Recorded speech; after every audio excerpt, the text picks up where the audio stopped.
Ndër tregtuesit kryesor për fermën e qarkut të Shkodrës gjatë vitit 2025, drejtuesit e ekstensionit bujqësor Shkodër theksojnë faktin se rreth 4200 fermerë që aplikuan për të përfituar fonde grant nga shteti, 3600 prej tyre kanë fituar. Sherif Brahja, përgjegjësi i specialistëve të profilizuar pranë këtij institucioni, duke folur për këtë progres, sqaron. Fitues janë rreth 3600 fermerë, të cilët masa naftës, vetëm masa naftës kanë përfituar në qarkun e Shkodër rreth 3190 fermerë.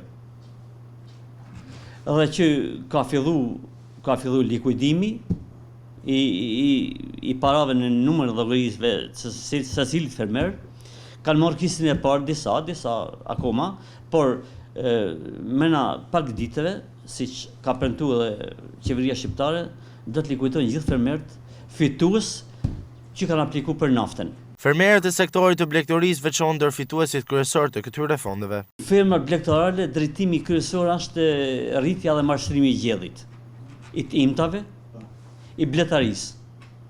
Të tre këto masa kanë gjetë terren e përshtatshëm dhe janë shfryzuar maksimalisht nga fermerët. Përveç blegtorisë është edhe certifikimi organik. Ndërsa për vitin e ardhshëm pritet që skema aktuale e përfitimit të fondeve grant nga shteti për fermerët të ndryshojë, duke marrë në konsiderat faturat tatimore.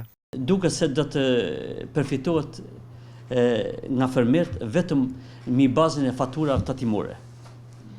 Duke paraqitur faturat tatimore, shpenzimet në blerje dhe shpenzimet dhe faturat të shitjes prodhimeve, mbi bazën e tyre do të marrin subvencionin fermerët. Kjo është praktika më e mirë nëse zbatohet, sepse secili fermer merr shpërblet mbi bazën e produktit që prodhon.